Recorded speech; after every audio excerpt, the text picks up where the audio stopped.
साथियों, स्वागत है आपका आपके अपने YouTube channel career baker.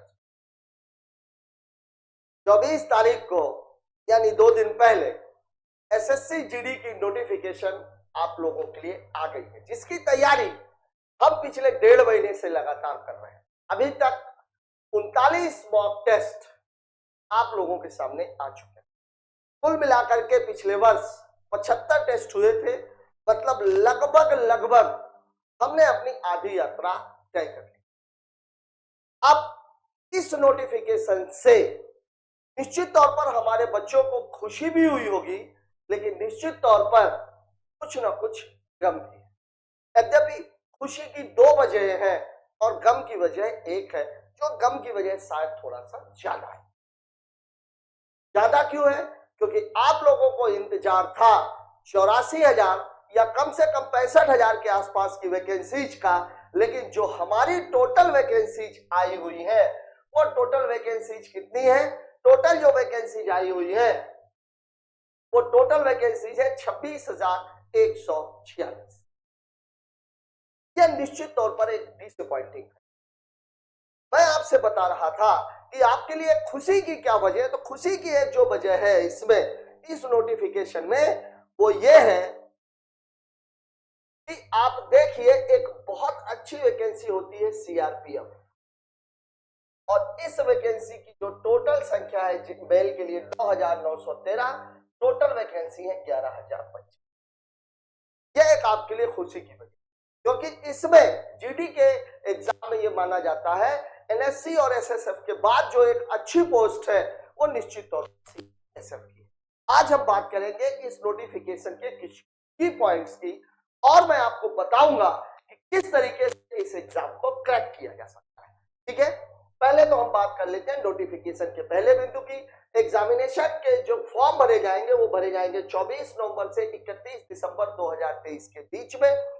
Last date fee payment करने के लिए है 1 जनवरी 2024। वैसे फी पेमेंट चूंकि आपको साथ में करनी, इसलिए इसके कोई बहुत ज्यादा मतलब नहीं है। अब इसके बाद अगर फॉर्म में कुछ गलती हो जाती है, ये बात जरूर ध्यान रखिएगा, जब कभी भी आप फॉर्म भरो उसका एक प्रिंट आउट आप जरूर ले लेना, और प्रिंट आउट को आप देख लेना।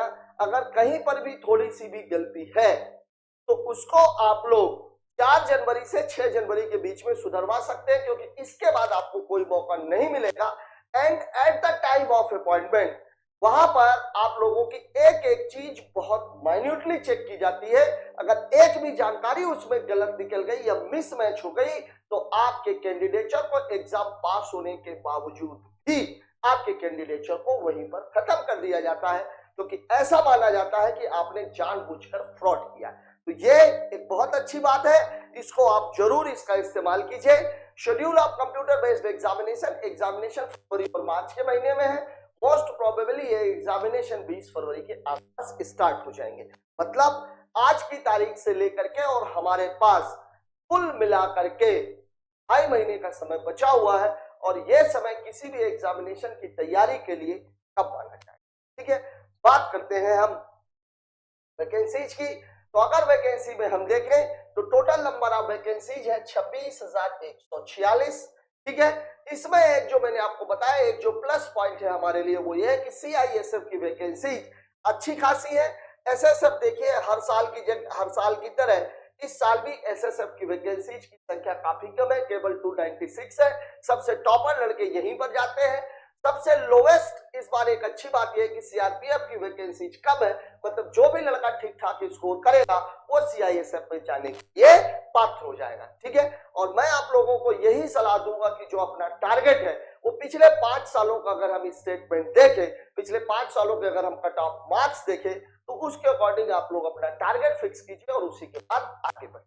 ठीक है, बात करते हैं हम आगे की, और इसमें आपका एज का मामला है। एज पिछली बार शायद इसमें कुछ छूट मिली गई थी आपको, लेकिन इस साल ऐसा नहीं होने वाला है।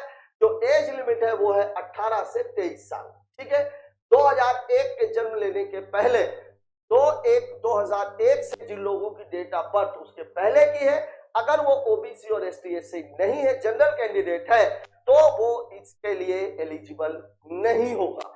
और जो डेट ऑफ बर्थ अपनी फाइनल है वो है 1/1/2006 की। ठीक है।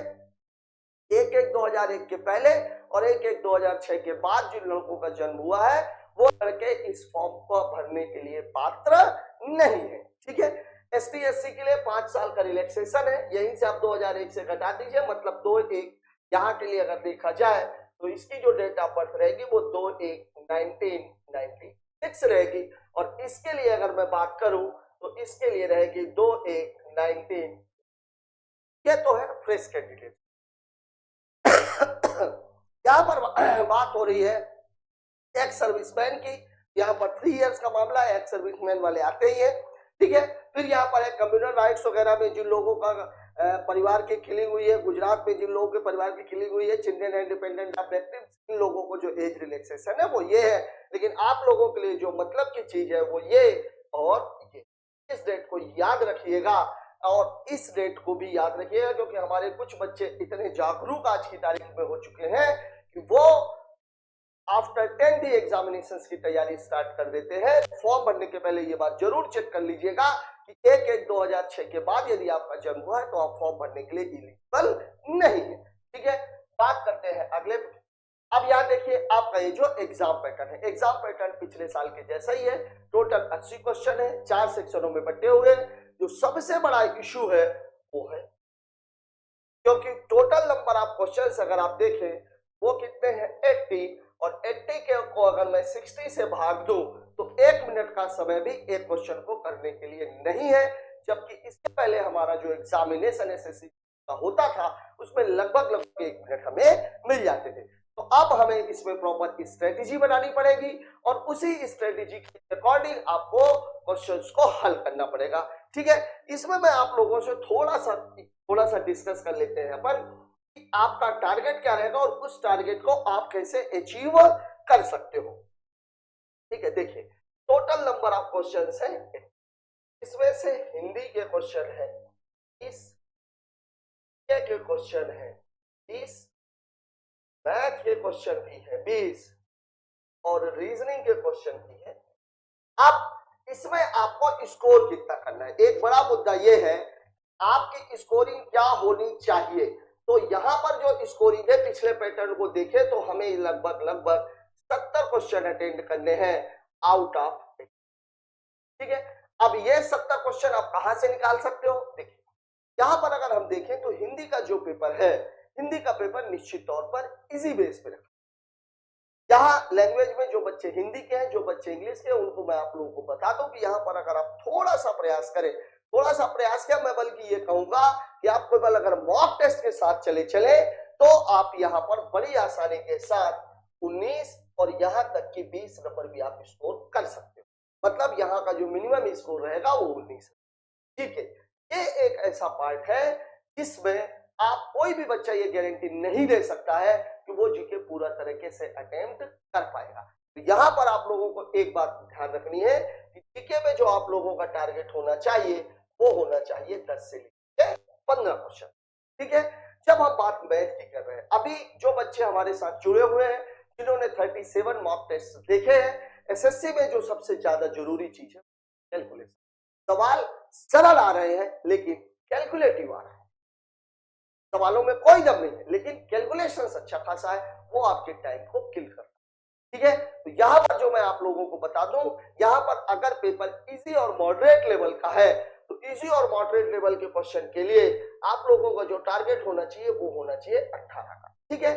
ये कब की बात है, ये है इजी प्लस मॉडरेट लेवल का। लेकिन अगर पेपर टफ आ रहा है तो टफ पेपर में आप लोगों का टारगेट होना चाहिए 15 से 16 का। ये टफ पेपर की बात। ठीक है। यहाँ एक बात पे ध्यान रखिएगा कि ये 15-16 भी 18 से बराबर होने वाले हैं। कैसे, ये भी मैं आपको बता रहा हूँ। जब हम बात रीजनिंग की करते हैं तो यहाँ पर भी आपका टारगेट होना चाहिए 18 से 19 क्वेश्चन का, और 18 से 19 क्वेश्चन जब ये paper easy plus moderate level का रहे, और अगर ये पेपर भी टफ है तब भी आपका टारगेट होना चाहिए 16 से 17 क्वेश्चन का। ये है आपका टफ। तब आप जाकर के 70 क्वेश्चन अटेंड करेंगे, या 70 क्वेश्चन की मैं बात नहीं कर रहा हूं, 140 प्लस आपका स्कोर जाएगा। यहाँ पर जिन बच्चों के पेपर टफ फंसते हैं और वहां पर उनके नंबर्स कम आते हैं, जब वो दूसरे बच्चों को देखते हैं, उनसे पूछते हैं कि उनके नंबर ऑफ क्वेश्चन अटेंडेड है, वो ज्यादा है तो वो कहीं ना कहीं डिमोरलाइज हो। यहां मैं आप लोगों को एक बात बता दूं, नॉर्मलाइजेशन एक ऐसी प्रक्रिया है जिसमें टफ पेपर वालों के नंबर्स ऑटोमेटिकली बढ़ जाते हैं, इजी पेपर्स वालों के नंबर ऑटोमेटिकली घट जाते हैं। तो अगर पेपर इजी आ रहा है तो आप लोगों का जो स्कोर है वो 70 नहीं 72 और 73 क्वेश्चन होना चाहिए। अगर आपका पेपर टफ लेवल का है तो वो 72-73 का जो स्कोर है वो आप 65-66 क्वेश्चन करके भी अटेंड कर पाओगे। ये बात दिमाग में बैठा करके रखिएगा। अभी पेपर्स को देखने में ये भी आया है कि जिस दिन मैथ का पेपर टफ रहा है उसी दिन रीजनिंग का पेपर भी टफ आया है। ठीक है, तो यहाँ पर एक जो मोटा मोटा जो आप अपना टारगेट है उस टारगेट को आप फिक्स कर लीजिए। अब मामला आता है 60 मिनट्स को हम डिस्ट्रीब्यूट कैसे। 60 मिनट्स को डिस्ट्रीब्यूट करने के लिए मेरी एक सलाह ये है कि पेपर को कम से कम 2 बार देखने का टाइम आपको निकालना है। मतलब इस पेपर को 2 हिस्सों में बांटना है, 50 मिनट का एक हिस्सा और 10 मिनट का एक हिस्सा। मतलब आप ये मान करके चलिए कि आपके पास 60 मिनट का नहीं केवल 50। अब इस 50 मिनट के टाइम को हमें यूटिलाइज कैसे करना है। अगर मैं बात करूं हिंदी और जीके की, तो हिंदी प्लस जीके में किसी भी हाल में आपको 20 मिनट से ज्यादा नहीं देना। 20 मिनट से ज्यादा आपको यहाँ पर नहीं देने। तब आपके पास मैथ प्लस रीजनिंग के लिए जो टाइम बचेगा वो मिलेगा 30।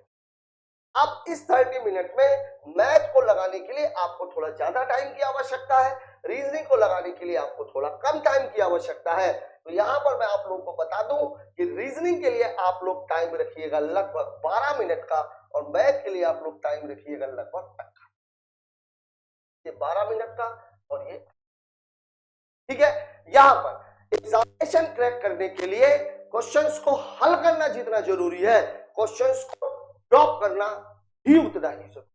यहां पर आपको ये पता होना चाहिए कि आपको किस क्वेश्चन में हाथ डालना है, किस क्वेश्चन में हाथ नहीं डालना है। अगर आपने मोस्ट टफेस्ट क्वेश्चन में आपने हाथ डाल दिया तो आप टाइम को किल करेंगे। अगर आंसर आ गया तो भी और आंसर नहीं आया तो भी आप अपने टाइम को पूरे तरीके से गलत इस्तेमाल करें।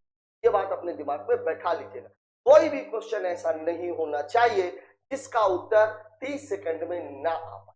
अगर आपको ऐसा लगता है, क्वेश्चन पढ़ते पढ़ते आपको ये प्रैक्टिस हो जानी चाहिए या अंदाजा लग जाना चाहिए कि इस क्वेश्चन में को हम 30 सेकंड में अटेंड कर पाएंगे कि नहीं कर पाएंगे। अगर आपको ऐसा लगता है कि इस क्वेश्चन को मैं 30 सेकंड से ज्यादा का समय लूंगा तो पहली सिटिंग में उसको आप छोड़ दीजिए, उसको आप बिल्कुल छोड़ दीजिए। ठीक है, अगर आप मान लीजिए पहली सिटिंग में 15 क्वेश्चन भी कर पा रहे हैं रीजनिंग के भी और मैथ के भी, तो आप मान करके चलिए कि आप सेलेक्टेड, आपका सिलेक्शन 100% होने वाला है क्योंकि अभी भी आपके पास 10 मिनट का टाइम शेष है।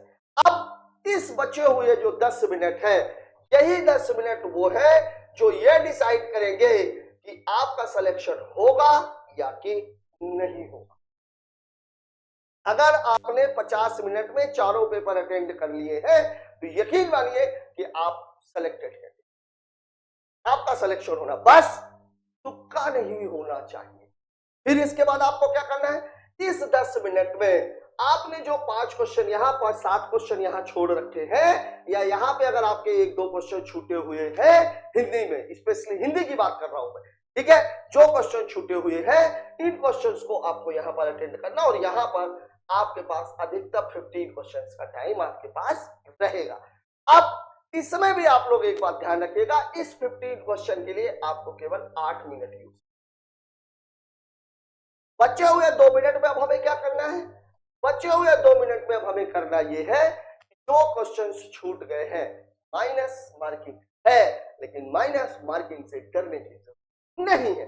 क्यों? क्योंकि अगर आपने 5 क्वेश्चंस में माइनस मार्किंग 1/4 की है, मतलब अगर 4 क्वेश्चन आप टिक कर रहे हो, अगर उसमें से एक भी क्वेश्चन सही हो रहा है तो आप ये मान करके चलिए कि आप ना तो नुकसान में नहीं जा रहे। ठीक है, यहां आप लोग एक बात ध्यान रखिएगा, जब कभी भी आप पेपर अटेंड करते हो तो आपको ये पता लग जाता है कि इस पर्टिकुलर पेपर में कौन सा वाला ऑप्शन सबसे ज्यादा सही हो रहा है, मैथ में सबसे ज्यादा सही हो रहा है, रीजनिंग में बचे हुए जो 1, 2 या 3 क्वेश्चन है आप केवल वही ऑप्शन टिक करके आ जाइए। या तो क्वेश्चन हल करते टाइम पर जो क्वेश्चन आपका दिल पहली बार में बोल, क्योंकि दिल कभी आपको धोखा नहीं देगा। ठीक है, ये बात अपने दिमाग में रखिएगा। आत्मा की आवाज को सुनते हुए इस स्ट्रेटेजी पे आप चलिए, यकीन मानिए आपका सिलेक्शन पक्का है। ठीक है, अब हम थोड़ा सा आगे की बात कर लेते हैं। आगे की बात जब हम देखते हैं तो आगे की बात में सिलेबस है, ये सिलेबस दिया हुआ है, अलग अलग टॉपिक का सिलेबस है। सिलेबस में आप लोगों ने अगर पिछले पेपर्स आप देख रहे हो तो उसमें आपको सिलेबस का अंदाजा लग भी गया होगा। ये पेपर्स है मैथमेटिक्स का। मैथमेटिक्स में एक बहुत अच्छी बात यह है कि मैथ्स में आप लोगों को डीआई यहां पर नहीं है, डाटा इंटरप्रिटेशन नहीं करना है। जो एडवांस मैथमेटिक्स है, एडवांस मैथमेटिक्स में ट्रिग्नोमेट्री नहीं है। ठीक है, ट्रिग्नोमेट्री के अलावा अलजेब्रा के क्वेश्चंस भी इसमें नहीं आ रहे हैं। आपको केवल और केवल दो चीजें देखनी है। नंबर सिस्टम में भी अगर आप देखा जाए तो नंबर सिस्टम में LCM, HCF, division and divisibility, remainder, यहीं से सवाल पूछे। बाकी का पूरा कमर्शियल मैथ है। कमर्शियल मैथमेटिक्स में आप अपनी कमांड को अच्छी बनाए रखें। ठीक है, अब देखिए ये है आपका फिजिकल। फिजिकल में 5 किलोमीटर इन 24 मिनट्स। मैं आपको ये सलाह दूंगा कि एग्जामिनेशन के साथ साथ करके आप दौड़ने की आदत बना लें। दोनों टाइम नहीं, केवल एक टाइम, सुबह उठ करके दौड़ने से आपको दो फायदे होंगे। पहला, पूरे दिन आपका मन प्रसन्न रहेगा और साथ ही साथ आपका जो शरीर है वो एक्टिव मोड में है। दूसरी बात ये रहेगी कि आपको दौड़ने की प्रैक्टिस बनी रहेगी। ये मेल के लिए है 5 किलोमीटर 24 मिनट में, फीमेल के लिए 1.6 किलोमीटर 8.5 मिनट में। ठीक है, लेकिन जो भी लोग लद्दाख रीजन नॉर्थ ईस्ट से बिलोंग करते हैं उनको 1.6 किलोमीटर 7 मिनट में और 800 मीटर किस पे दौड़ना है, 5 मिनट। ये आपकी हाइट का मामला है। हमारे जो बच्चे हैं, all candidates belonging to ST, देखिए सामान्य हाइट ये है 170 और 157। मेल के लिए 170, फीमेल के लिए 170। इसके अलावा जो एसटी के कैंडिडेट है उनके लिए ये है। नॉर्थ ईस्ट रीजन वाले कैंडिडेटों के लिए और कम है क्योंकि वहां के बच्चों की हाइट नेचुरली कम होती है। फिर इसके अलावा बाकी सारे कैंडिडेट से आप अपने कैंडिडेट स्ट्रक्चर के हिसाब से आप देख सकते हैं कि आपको कितने हाइट की आवश्यकता पड़ेगी। साथियों, यहां पर हमने आज मोस्टली ये चीज डिस्कस की कि आपका जो गोल है वो क्या होना चाहिए। गोल के लिए मैं आप लोगों को एक बात बता दूं, अगर आप लोग पढ़ रहे हैं तो पहले ही दिन से एक मॉक टेस्ट आपको डेली बनाना है। टारगेट आपको जो रखना है वो क्या रखना है, एक मॉक टेस्ट करना क्या है आपको, एक मॉक टेस्ट आपको डेली बनाना है। एक मॉक टेस्ट डेली, ये आपको डेली करना है। इसके अलावा न्यूज, डेली न्यूज आपको सुन, डेली न्यूज 1 घंटे, ये आपको इसमें देना है। क्यों? क्योंकि जीके के पेपर में करंट अफेयर का वेटेज सबसे ज्यादा। ठीक है, दूसरी एक बात आपको जो स्टडी आवर्स रखने हैं, स्टडी आवर्स आप प्लान करिए 6 घंटे। और अगर आप कोचिंग भी ले रहे हैं या ऑनलाइन भी पढ़ रहे हैं तो उसके लिए कोचिंग या ऑनलाइन की अगर मैं बात करूं तो इसके लिए आप लोग रखिए टाइम 4 घंटे। अब आप देखिए 4 घंटे यहाँ, 5 घंटे, 6 घंटे, मतलब टोटल आपके पास 11 घंटे आपको स्टडी करनी। अगर आप इतना टाइम दे गए, अब इस 6 घंटे में आप लोगों का जो वेरिएशन रहेगा वो क्या रहेगा, इस 6 घंटे में आप लोगों को 2 घंटे 30 मिनट मतलब 2.5 घंटे आपको देने हैं मैथ के लिए, 1.5 घंटे आपको देने हैं रीजनिंग के लिए, 1 घंटे आपको देने हैं जीके के लिए, क्योंकि जीके में 1 घंटे आप न्यूज में भी आप दे रहे हो, और 1 ही घंटे आपको देने हैं हिंदी के लिए, या तो फिर अगर आप इंग्लिश कर रहे हो तो इंग्लिश। ये आपका स्टडी प्लान रहेगा। अब यहां पर एक बात और ध्यान रखने की, आप लोगों का सबसे बड़ा दुश्मन आपके हाथ में बैठा हुआ। मोबाइल का इस्तेमाल केवल आप तभी करिए जब आपको ऑनलाइन स्टडी करनी है या एक मॉक टेस्ट। यहां एक मॉक टेस्ट जब आप दोगे, ये 11 घंटे के बाद ये जो मॉक टेस्ट आपको देना है, ये मॉक टेस्ट आपका 2 से 3 घंटे ले जाएगा। क्यों? क्योंकि 1 घंटे मॉक टेस्ट देने के लिए, आधे घंटे लगेंगे उसको आप जांचने के लिए कि कौन सा क्वेश्चन ऐसा था जो आप कर सकते थे या नहीं कर पाए, या कौन से क्वेश्चन पे आपने। मॉक टेस्ट देना सबसे ज्यादा जरूरी है। जो पिछले वर्ष मॉक टेस्ट हुए हैं, पिछले वर्ष जो आपके प्रीवियस ईयर हुए हैं, उन सारे पेपर्स को यदि आपने बना लिए, आपकी सफलता को कोई रोक नहीं सकता। ये बात आप स्टाफ पेपर में नोट कर लीजिए। अगर वो 75 पेपर आपसे बन रहे हैं तो यकीन मानिए कि आपका सिलेक्शन पक्का है। पहली बात, ये चीज आपको मिस नहीं करनी है। दूसरी बात, डेली न्यूज आपको मिस नहीं करनी है। और तीसरी बात, आपका जो स्टडी प्लान है वो 13 से 14 घंटे का होना चाहिए। और यहां पर एक बात, क्यों? क्योंकि समय अब आपके पास बहुत कम है। केवल 2.5 महीने में आप लोगों को अपना टारगेट अचीव। याद रखिए, सिलेक्शन के बाद आपकी ही नहीं, आपके माँ बाप की,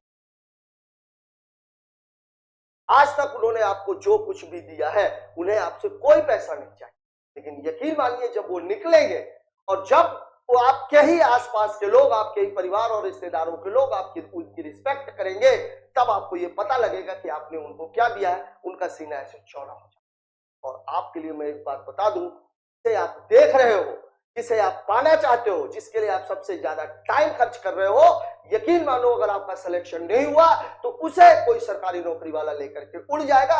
यदि सच में उससे प्यार करते हो, सच में आप उसे पाना चाहते हो, जीवन में आपने कोई लक्ष्य बना रखा है, उसको हासिल करने का लोअर मिडिल क्लास के पास इसके अलावा और कोई तरीका नहीं है कि वो कोई ना कोई सरकारी नौकरी हासिल कर ले। ये नौकरी केवल आपके लिए नहीं, बल्कि आपकी पूरी जिंदगी को बदल करके रख देगी, आपकी भी और आपके परिवार की भी। उठिए, खड़े हो जाइए और आज से ही अपनी तैयारी को इस स्टडी प्लान के हिसाब से आगे बढ़ाइए। अलग अलग सब्जेक्ट के स्टडी प्लान हम आपके सामने लेकर के आएंगे। उसमें हम आपको बताएंगे किस टॉपिक से कितने क्वेश्चंस आ रहे हैं, किस टॉपिक पे आपको ज्यादा फोकस करने की जरूरत है, किस टॉपिक पे आपको कम फोकस करना। कौन कहता है कि आसमान में छेद नहीं हो सकता? जरा पत्थर तो दिल से उछालो यारो। ये बात अपने दिमाग में बैठा लीजिए। तैयारी के लिए बिल्कुल कमर कस लीजिए। हम आपके साथ खड़े हैं। हम बताएंगे कि आपका चयन कैसे होगा और हम आपको चयन करा के देंगे। मिलते हैं कल के नए वीडियो के साथ। तब तक के लिए जय हिंद।